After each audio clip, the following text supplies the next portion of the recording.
Hey everybody, it's Norm from Tested, and today we're going to be reviewing and comparing two of the most interesting and exciting accessible consumer drones on the market today.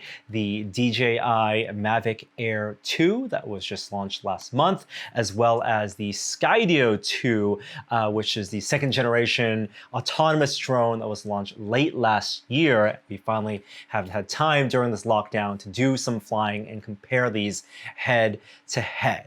Now, the state of the consumer drone market is interesting in that it's really mature these days. And by that, I mean the past 5 years or so, DJI has really dominated the marketplace. They've really pushed a lot of the competitors out because of their fast iteration in just releasing so many products and iterating on the technologies that make these drones fun to fly, great camera platforms, and safer to fly, and you can fly for longer periods of time. In fact, a lot of the technologies that we found so magical about drones 8 years ago when we first started testing them, including GPS-based stabilization and wireless video transmission onto your phone, and gimbal-based camera systems, all of those are really all commodity features on drones these days. And what DJI has done to really keep them at the top of the market has been improving on things like form factor and industrial design. The first Phantom drones now have given way to things like the whole Mavic line, which fold up very compactly, are easy to throw into a backpack, and allow for you to fly more often because you can take it to more places while still having the benefits of those strong brushless motors, the now very long battery life at over 30 minutes, as well as improved video signal transmission with their new OcuSync 2.0 technology. This can really, you can fly it miles away. And the Mavic Air 2 is really interesting in where it sits in the Mavic lineup, right in the middle. So it's a much more robust drone and more powerful drone than the Mavic Mini, and it doesn't have as good of a camera as what you'd find on the Mavic Pro 2, but this is no slouch. And DJI has really done some nice improvements on this, including improving, yes, the camera. It's now a 1/2 inch camera, which is an improvement. It does 4K 60 video recording, 4K at 60 frames per second, and finally now has built-in ND filter mounts, so you can buy aftermarket ND filters from DJI, attach them on, and get a little bit of motion blur, a little more cinematic like look in your filming or in your photography. The camera still folds up as usual. There are a bunch of cameras all around it for obstacle avoidance. And obstacle avoidance and subject tracking is that new frontier for drones these days, and where the new technology is being fitted in.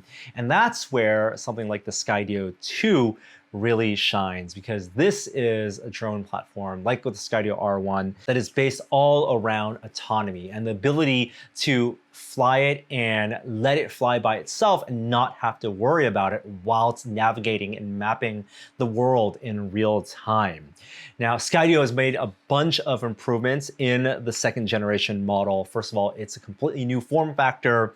There's no longer that frame around it. It's a very rigid frame, milled frame in here with a different camera arrangement, still very wide lenses that can have a great overlapping field of view to see almost every single nook and cranny around it.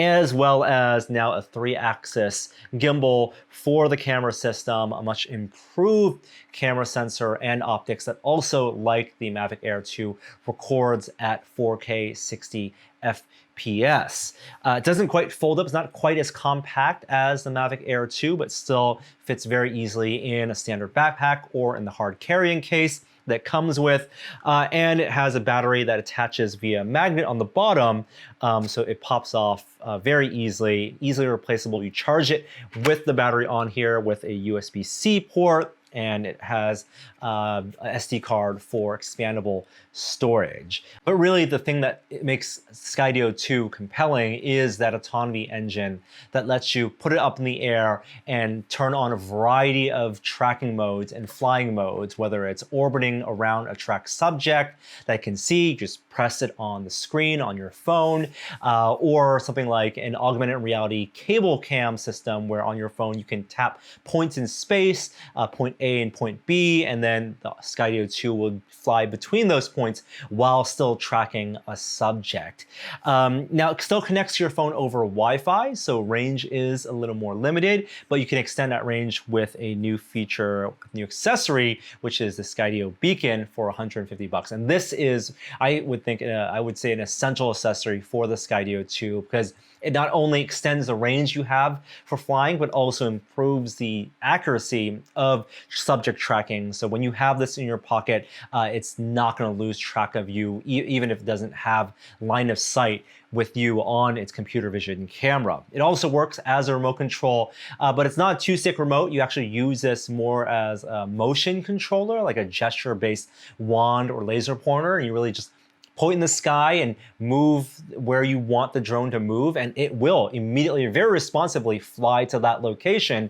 And then with this screen here, you can tap and make micro adjustments or kind of set where it is oriented relative to you and how far it is away from you, as well as doing things like have it do a droney where it flies very far away from you and comes back. A lot of automated features, very accessible with this beacon. But there are plenty of other differences between these two drones and who they're right for because of their flight characteristics and their features and the image quality that you get out of them. And I wanted to bring in someone more experienced flying drones. That's Tested's video producer, Gunther Kirsch, who's a licensed drone pilot. And both he and I were able to go out into the field and spend a couple of days testing these and capturing footage. So here's a conversation that Gunther and I have about the differences between these and who they're made for. Let's take a listen. So now I'm joined by Gunther Kirsch, Tested's video producer and drone aficionado. Gunther, how you doing? Doing pretty good. How are you? Good. It's been a while since we've talked to each other, and we actually were able to meet up in person in the era of lockdown to go drone flying. Now, a little bit of background. You are a certified drone pilot. You have a long history flying DJI drones, both the home hobbyist ones as well as the more high professional ones like the Inspires.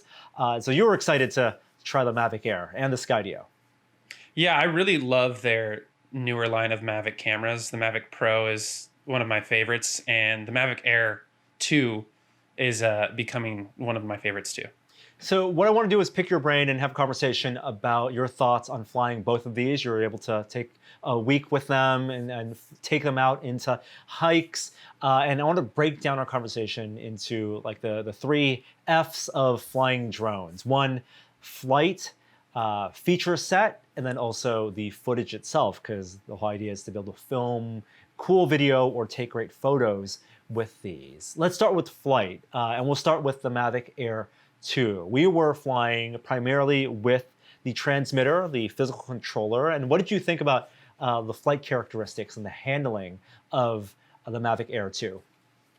I think it's great. You know, DJI has really perfected this over the years, and the two different flight modes, normal and sport, are really handy. I found myself mostly sticking with normal flight mode because I'm going to be filming with it most of the time. So the normal has a lot of object avoidance built in, as well as it's just kind of a smoother flight. So, you know, if you're trying to get a really nice, steady, long drone shot, having it in normal mode is totally fine. I find most of the time too, when I don't like a shot, it's because it's too jerky or it's too fast. So kind of the normal mode, especially as you're closer to objects, the normal mode forces you to go slower and be smoother, which is only a benefit.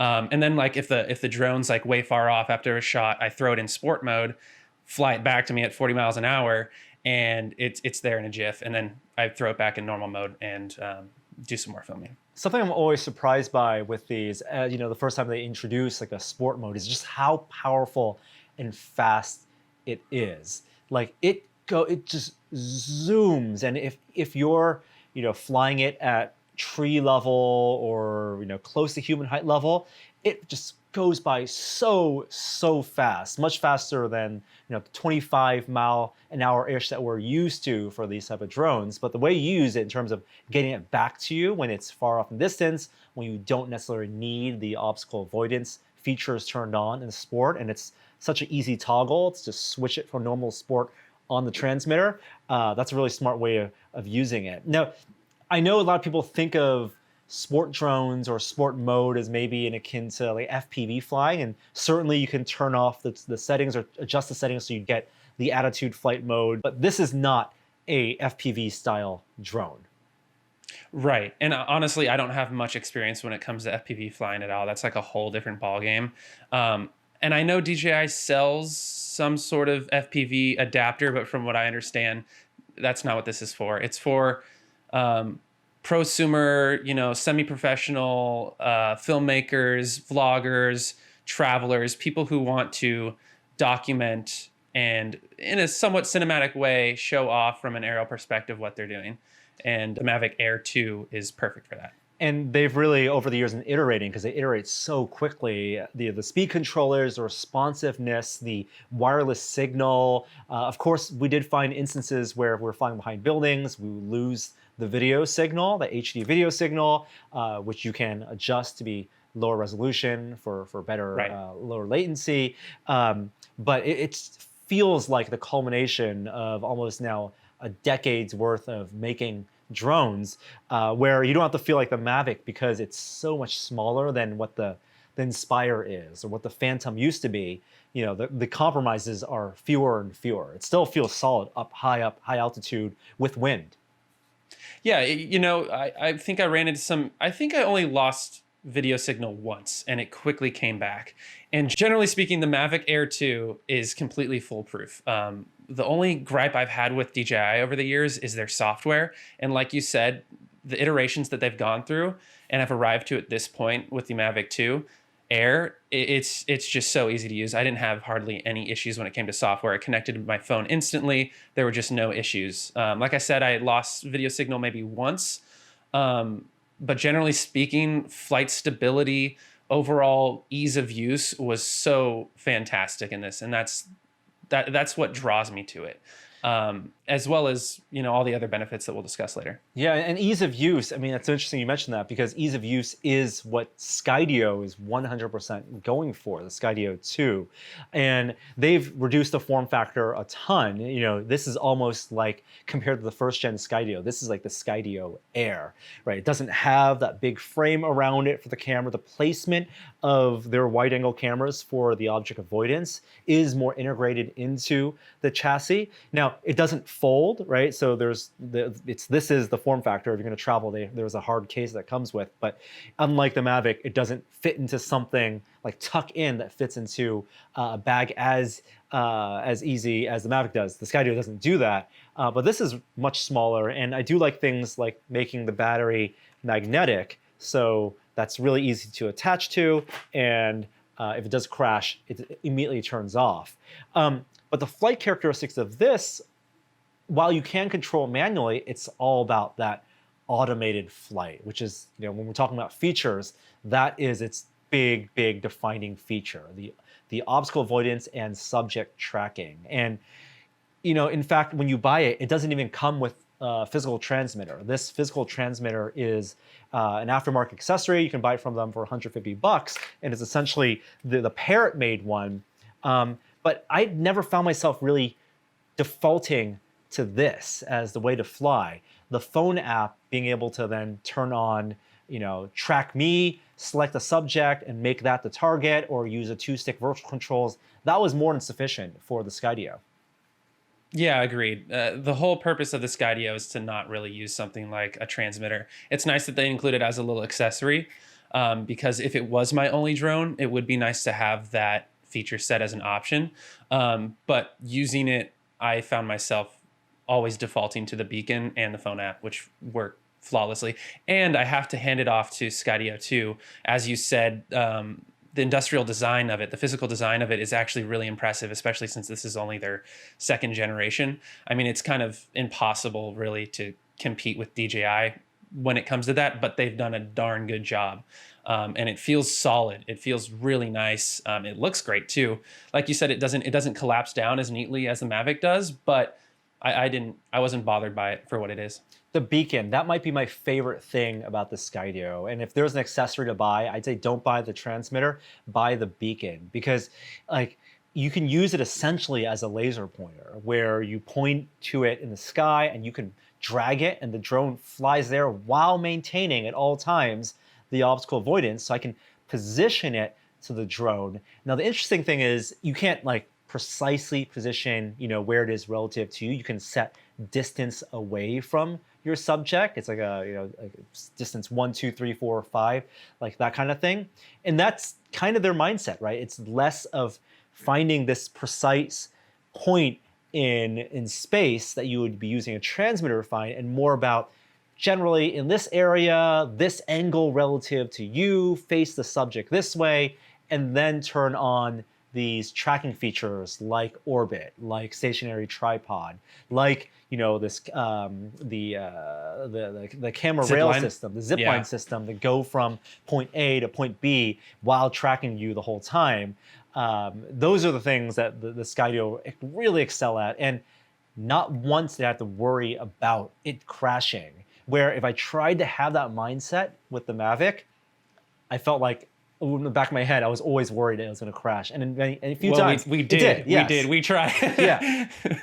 We learned our lesson with the Mavic. Its tracking's pretty good, but the Skydio it's magic. It's crazy how well it works. I took it through some trees with like little tiny spindly branches hanging down, and it manages to detect them. And sometimes I got frustrated that it wasn't even better, but I had to remind myself how magical it really is. It just takes all the pain out of flying a drone and all the worry too. I think we'll have to work with it. Like, I think when you said you felt frustrated, I've had that moment as well where I wanted to go like between trees in a certain way, right? Get that almost handheld shot. And that might be expecting too much of it, because then I'm like taking its AI capabilities for granted. And I think exactly. They're doing this I found mapping, myself doing the same thing. Right? They're doing this mapping in real time, and they, to some extent, they have to play it a little bit safe because you're moving as well, and it needs to catch up, and keep pace with you and keep distance with you. And so it makes sense in some cases it's going to go around a tree rather than trying to go thread the needle.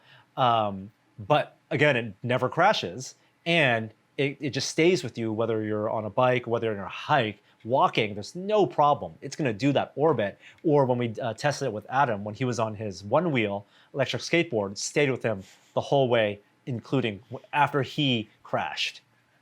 He crashed before the drone crashed. That's what it'll be. I found myself like as I'm like waving around the wand, like not paying attention to where I'm walking, and I stumble. But yeah, like I'd give one tip. There is a height floor adjustment, or there's a safety feature built in where it defaults it won't go below a certain height on the ground. And as soon as I turned that off, I found as I was walking through these low hanging trees and, like I said, super impressive, just small space, it was able to like get down to kind of person height and then navigate through those areas a lot better. And you can kind of, like, okay, I see a hole there. I bet if I position it there with the beacon and then walk this way, it'll kind of go through that hole. And sometimes it does, sometimes it doesn't. But generally speaking, you can't take that sort of AI for granted. It's even though you don't have the fine precision control, the benefits of not having to worry about anything outweigh that. And it still feels very much in both these cases, it's still the early days of AI. They're using these deep networks to train the AI to recognize the silhouettes of human figures. And I think Skydio they've solved like human tracking, whether running, bicycling, walking, no problem. And they're still working on things like, tracking a dog. And I think they just got cars a year and a half ago. Whereas on the Mavic side, I feel like there are more failure points when they do subject tracking, like crossing paths, it will lose tracking. I ran into a lot of issues, with that. At times, it wouldn't even pick up people if there was a high contrast situation. And like you said, if two people cross over, it's not going to register it that well. Yeah. So. And it's relying on their cameras, those visual cameras, to do that computer vision and to do it as fast as you're recording or as fast as these drones are flying. Battery life, also a big difference. And this is one case where I think, again, DJI with their speed controllers and the fact that they're not having to run this intense, world mapping processor, we got so much more battery life out of the Mavic Air 2 to to a point we were flying side by side. I was flying a Skydio, you were flying a Mavic, and the Skydio was burning out, like dying after about 18 minutes or so. I had to set it down. It's rated for like 22, 23 minutes. And it was like really hot. The battery was hot because it's running this processor in here. Whereas the Mavic, you were just happily flying, going for over half an hour. Yeah, the battery life, it just feels like you don't have to worry about it anymore. I remember the early days with early DJI drones where, you'd get it to like 30% battery and you'd start panicking. You're like, oh no, if it doesn't get back in time, like it'll crash. But with the Mavic, I'll let it get down to like 15%, which is pushing it a little bit. And you just have plenty of time. You don't have to worry. And as in 30 minutes in flying the drone, it feels like a long time. I want to talk about that. There's like a almost like a time distortion effect when you're flying a drone, especially when you're paying attention and you're keeping line of sight and you have to like think about every control. Like 15 minutes to 20 minutes feels much longer. And even though you're getting these shots that are maybe like 30 seconds to a minute usable at most when you're doing these slow pans, maybe one of the reasons the Skydio felt like it was draining faster, and it definitely is shorter battery life, was because I'm not using all that mental energy worrying about flying it. It's just hovering in the air. And in that sense, I just wanted to stay up for 10, 15 minutes and just keep on rolling. Let it roll, let it roll. That's a fair point. Yeah, you do get kind of in the zone when you're flying the drone. And the Skydio, that's the benefit. It takes you out of that, and it does feel like time flies a little bit. But the Mavic, the battery life is just insane. It kind of blows my mind how long that thing will stay up in the sky. And on some of the footage, I went on a hike, and I found myself having to catch up with my girlfriend Mika and my dog Newman. Because the drone was just up there for so long. I was expecting to fly up, land it, put a battery in, but I had to walk down the mountain half the time to catch up with them. So it's very usable. You have to stay focused, right? Like this is good practice in general when you're flying. You want to maintain a line of sight. You want to keep your attention to it. But the autonomy of Skydio is a little more forgiving that way, where you can feel like, oh, okay, let it keep on tracking me. I'm going to catch up with my group on a hike.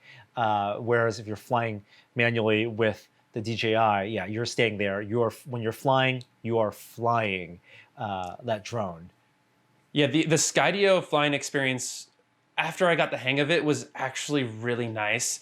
Hand takeoffs and hand catches. You can just walk up the trail, slide the thing on the app, takes off. You go walk around for a little bit. Oh, someone's coming. I don't want to disturb them. Or, oh, the battery's running low.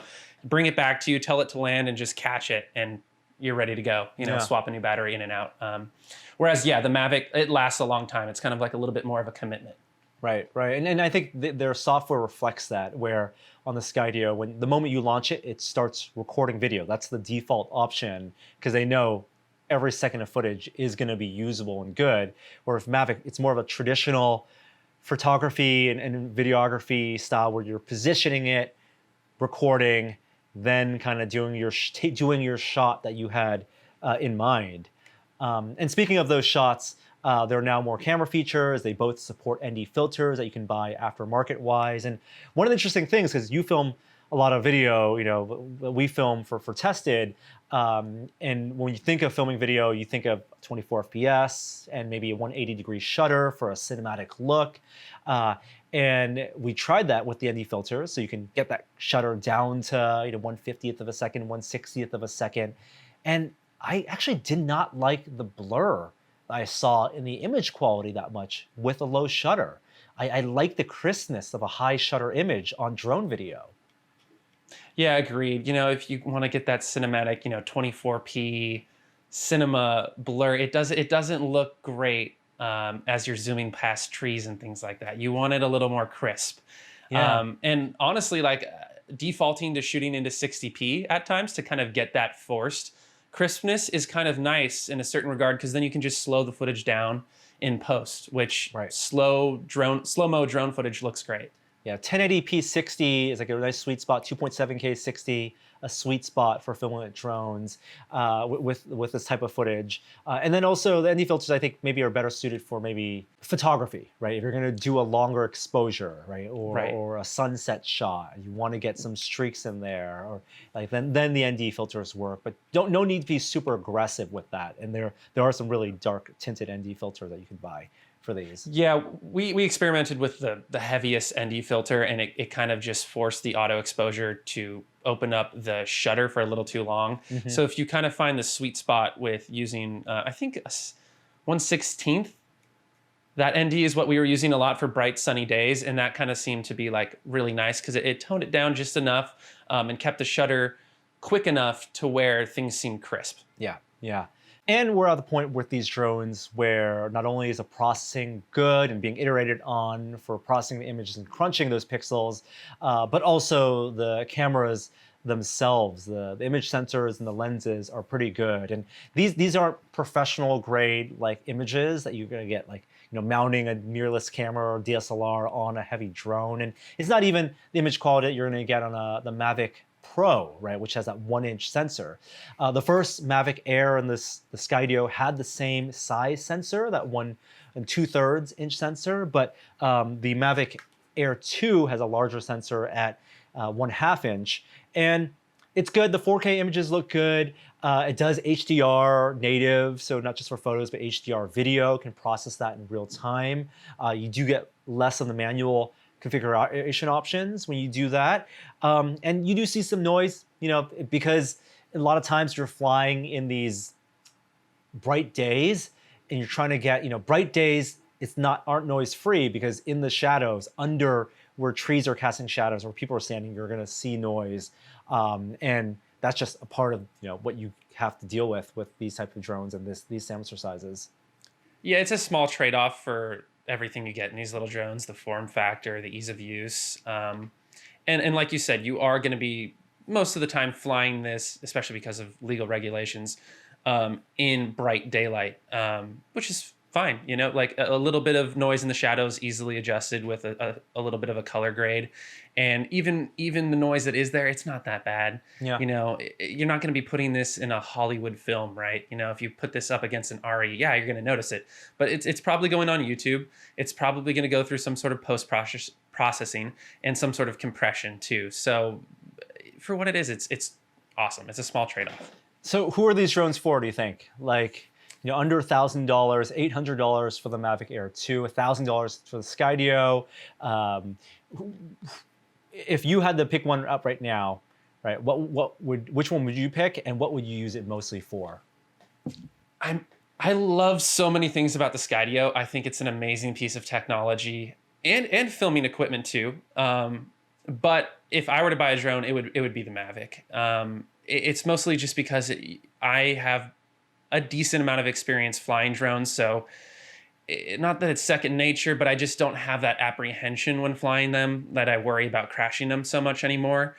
Whereas if you're someone who's pretty new to droning or just don't really want to worry about it, the fact that you're flying like $1,000 thing in the air, if that worries you a lot, then the Skydio's something more tailored towards your needs. If you're also someone who's more into action sports, if you do a lot of biking or trail running or snowboarding, things like that, then I would say the Skydio is kind of a no-brainer, especially because you have the wand to control it while you're doing a busy active activity.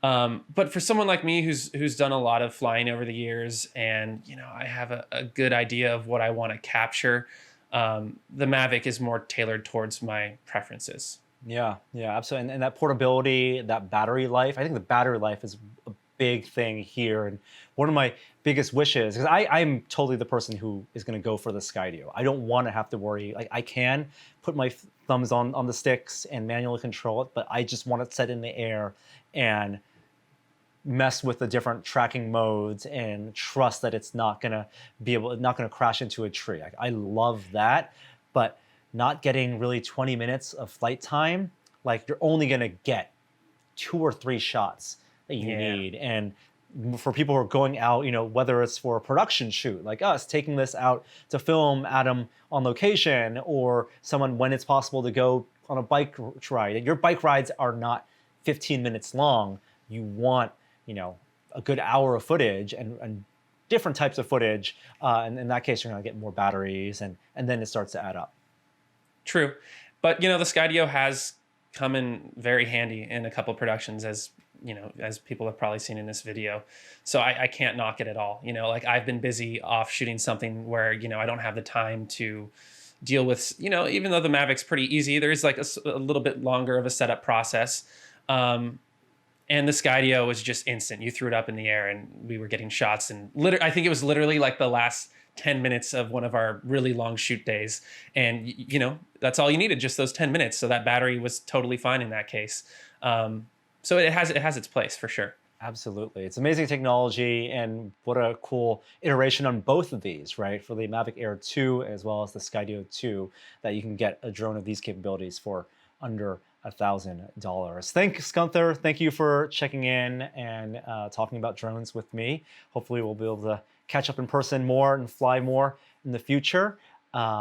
But hopefully you guys out there get a good sense of what these drones can do if you're in the market, and if you have time these days under lockdown to go flying on a hike or a bike ride. And we'll be back with more reviews next time.